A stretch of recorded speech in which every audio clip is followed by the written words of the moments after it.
Friends, இன்றைக்கி வந்து சூப்பரான ஈஸியான ஒரு ஸ்நாக்ஸ் ரெசிபி தான் செய்ய போகிறோம். வாங்க அது எப்படி செய்யுதுன்னு பார்த்துடலாம். வந்து கேஸை பற்ற வச்சு அடுப்பில் ஒரு கடாயை எடுத்து வச்சுட்டு அதில் வந்து 1/2 டம்ளர் அளவுக்கு நான் சின்ன ரவை இருக்கு இல்லைங்களா, அதை எடுத்திருக்கேன். இதை வந்து நம்ம ரோஸ்ட் பண்ணிக்கலாம். கேஸை வந்து சிம்மில் வச்சுக்கோங்க.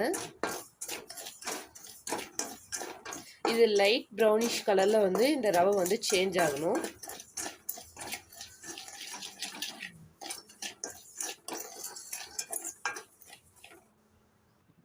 அவ்வளோதாங்க, இந்த அளவுக்கு ரோஸ்ட் ஆயிடுச்சு. இதுவே போதும். இப்போ வந்து ஒரு சின்ன பாத்திரத்தில் நம்ம வறுத்து வச்சுருக்கோம் இல்லைங்களா, அந்த ரவை இதில் போட்டுடலாம். இப்போ வந்து நான் 2 டம்ளர் அளவுக்கு மைதா மாவு ஆட் பண்ணிக்க போகிறேன்.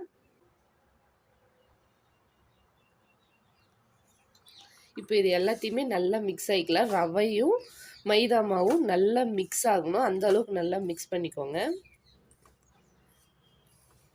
இப்போது இது நல்லா மிக்ஸ் பண்ணியாச்சு. இந்த சமயத்தில் வந்து 2 டீஸ்பூன் அளவுக்கு நம்ம வந்து நெய் ஆட் பண்ணிக்கலாம்.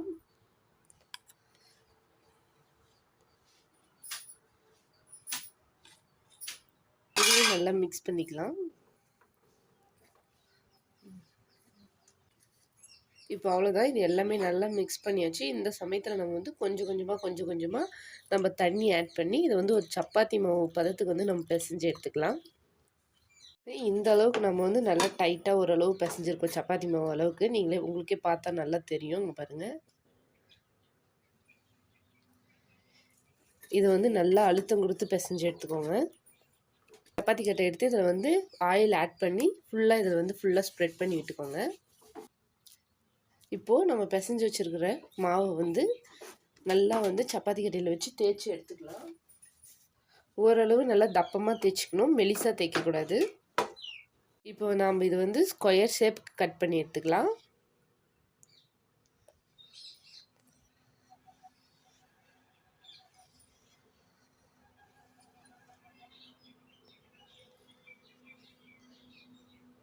இந்த மாதிரி வந்து நல்லா கட்டமாக செஞ்சு வச்சுக்கோங்க. கட் பண்ணால் நல்லா சூப்பராக வரும்.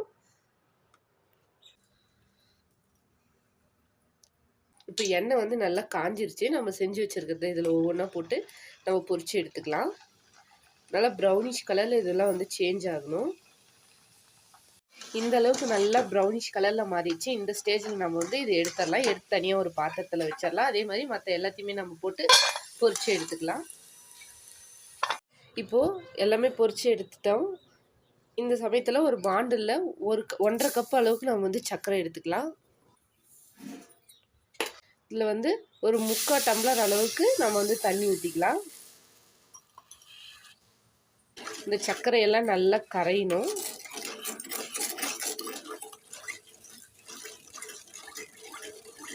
சர்க்கரை பாகு வந்து இப்போ நல்லா கொதிக்குது. இந்த சமயத்தில் வந்து நான் 2 ஏலக்காய் நுணுக்கி வச்சுருக்கேன். இதில் அதையும் ஆட் பண்ணிக்கலாம்.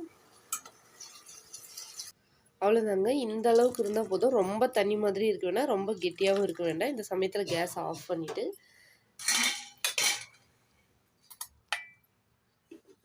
நம்ம பொரிச்சு வச்சுருக்கோம் இல்லைங்களா, இந்த பிஸ்கெட்டு அதெல்லாம் இதில் போட்டுடலாம். போட்டு நல்லா ஒரு 20 நிமிஷம் அளவுக்கு நல்லா ஊறணும்.